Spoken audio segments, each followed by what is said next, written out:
আমরা যেমন অসুস্থ হলে একটি হাসপাতালে যাই, হাসপাতালে আমাদেরকে বাঁচানোর জন্য যারা থাকেন ওরা আমাদের ভগবান তথা ডক্টর যারা থাকে। তো আমাদের হাসপাতালে যারা ডক্টরসরাই দেখতে পাচ্ছি সেফ না। তো ডক্টরসরাই ভগবানরাই যখন সেফ না, তখন আমরা তো আরও মানে 1%ও সেফটি নেই মানে সমাজে। তো নিজেদেরকে সেফটি রাখার জন্য নিজেদেরকে মানে উদ্যোগ নিতে হবে, নিজেদেরকে যেমন সেভ করার জন্য নিজেদেরকেই সব কিছু করতে হবে। মানে যেমন সেলফ ডিফেন্সে মানে নিজেদেরকে বাঁচানোর জন্য নিজেরাই লড়াই করতে হবে। নাচ গানের সঙ্গে সেলফ ডিফেন্সে যোগ দিতে হবে। যারা যদি তোমাকে কেউ অ্যাটাক করতে আসে, তুমি নিজেকে কীভাবে বাঁচাতে পারবে, তো সেইগুলি তোমাদের নিজেদেরকেই স্টেপ নিতে হবে। তোমাদেরকে সবসময় যে তোমাদের ভাইয়েরা বাবারা ওরাই বাঁচাতে আসবে এমন তো না। তোমাদের বাইরে পড়াশোনা করতে যাবে, তখন তো তোমাদের একাই থাকতে হবে। নিজেকে প্রোটেক্ট করার জন্য নিজেকে স্টেপ নিতে হবে। তো সেই সব সেলফ ডিফেন্সে নিজেদেরকে মানে অ্যাটাচ করো, যাতে যারা নাচ গান করো তারা তো এমনিতেই জানো যে ওইগুলো তোমাদের লাইফে কত ইম্পর্টেন্ট, তেমন সেলফ ডিফেন্সটাও তোমাদের লাইফে অনেক ইম্পর্টেন্ট। আর আমি তো জানি সবাই যাতে ওইটার মধ্যে যোগ দিতে পারো, নিজেদেরকে এটার দিকে লক্ষ্য রাখো। বিদ্যালয়ের দ্বাদশ, একাদশ এবং অন্যান্য শ্রেণীর যে ছেলেমেয়েরা আজকে এই র্যালিটি সংগঠিত করেছো, তাদের আজকে রাজু স্যার যেরকম বলল বা আমাদের বয়োজ্যেষ্ঠ স্যার যেটা বললেন, সত্যি আমরা খুব গর্বিত যে আমাদের তোমাদের বলে দিতে হয়নি এটার বিরুদ্ধে প্রোটেস্ট করো, তোমরা নিজেরা প্রোটেস্ট করেছো। এইখানে মনে হয়েছে, আজকে আমার মনে হচ্ছে যে আমাদের শিক্ষক জীবন সত্যি সার্থক হয়েছে। তোমরা এত বড় একটা দুর্ঘটনার বলি যে মেয়েটি হয়েছে, সে হয়তো ডক্টর বলে, আমি কাউকে ছোট করছি না, সে হয়তো ডক্টর বলে প্রতিবাদটা একটু বেশি হয়েছে। আমাদের সমাজে নিত্যদিন এরকম ঘটনা ঘটে যাচ্ছে, কিন্তু আমরা বাইরে তা প্রকাশ পায় না, আমরা তার জন্য সেই সম্পর্কে জানতেও পারি না, তার প্রোটেস্টও হয় না।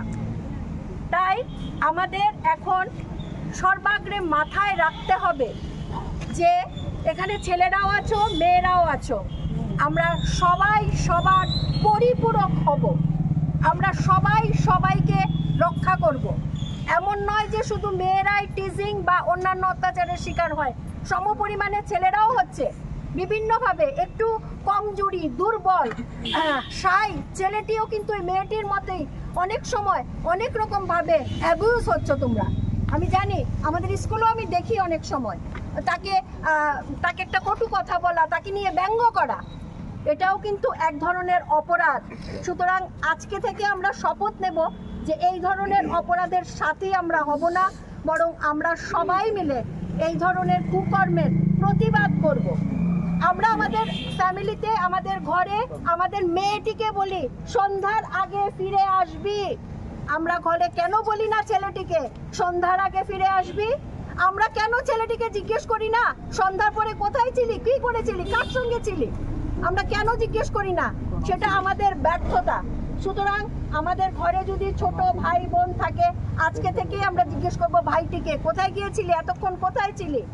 আমরা বড় দাদাকে জিজ্ঞেস করবো, মা দাদাকে জিজ্ঞেস করো কোথায় ছিল, এতক্ষণ কি করেছে। এই জিনিসটা যখন সবার মধ্যে থাকবে, ছেলে মেয়ে সবাইকে সমানভাবে শাসন করা হবে, সমানভাবে শিক্ষা দেওয়া হবে, তখনই আমাদের সমাজের এই মর্মান্তিক ঘটনাগুলির অবসান ঘটবে। না হলে দিন দিন এই ঘটনা ক্রমবর্ধমান। এই আগস্ট মাসের ওই দিনের ঘটনার পরেও আমরা দেখেছি উত্তরাখণ্ডে সেম একটি ঘটনা বাসের মধ্যে ঘটেছে। আমরা অনেক কথা বলি এই ঘটনাটা নিয়ে, মেয়েদের পোশাক দায়ী, 3 বছরের শিশুর পোশাক কি দায়ী হতে পারে? ভাবতে পারো 3 বছরের শিশু র্যাপড হয়, তার কি পোশাকটা দায়ী হতে পারে? তার পোশাকের কোনো মূল্য আছে কি? কিন্তু তাও হচ্ছে। সুতরাং আমাদের এখন থেকে সেই বিষয়ে সতর্কতা অবলম্বন করতে হবে। আমাদের দেখতে হবে যে আমাদের সেই মাটি বনটি সঠিকভাবে সুরক্ষিতভাবে আসছে কিনা। তোমরা এখানে অনেকেই আছো, রাস্তাঘাটে টিজিং এর শিকার হও, কিন্তু বাড়িতে গিয়ে বলো না ভয়ে, আমার যদি বাবা পড়াটা বন্ধ করে দেয়, আমার যদি স্যারের বাড়ি যাওয়াটা বন্ধ করে দেয়, কিন্তু সেটা করবে না। সেটা বলো, শেয়ার করো, মার সঙ্গে শেয়ার করো, বড় বোনের সঙ্গে বৌদির সঙ্গে শেয়ার করো সেটা।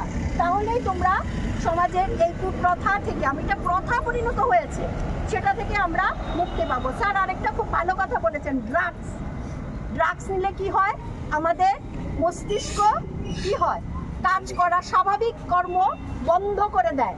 আমরা একটা হ্যালুসিনেশনের মধ্যে থাকি, তাই তখন আমাদের দ্বারা বিভিন্ন রকমের কুকর্ম সংগঠিত হয়। সুতরাং যদি ড্রাগস থেকে দূরে থাকতে পারি, তাহলে এই ঘটনাগুলো অনেক পরিমাণে কমে যাবে।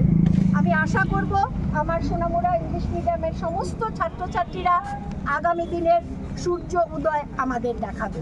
ধন্যবাদ। আনন্দ সংবাদ, আনন্দ সংবাদ। এখন আপনার শহর সোনামুড়ায় Messrs Nurjahan tyre agency MRF tyre শোরুমে পেয়ে যাবেন সমস্ত প্রকার মোটরসাইকেল, পালসার, গ্ল্যামার, স্কুটি, টমটম, অটো, বলেরো, পিকআপ, ইকো গাড়ি সহ সমস্ত ধরনের প্রাইভেট ও প্যাসেঞ্জার গাড়ির টায়ার ও টিউব। তাছাড়াও আমাদের এখানে অটোমেটিক মেশিনের সাহায্যে সম্পূর্ণ বিনামূল্যে টায়ার ও টিউব খোলা ও ফিটিং করা হয় এবং লিক ও হাওয়া দেওয়া হয়। আমাদের ঠিকানা সোনামুড়া ধলিয়ায় স্থিত পুরাতন পেট্রোল পাম্প সংলগ্ন। যোগাযোগ 9436502216 অথবা 9856682717।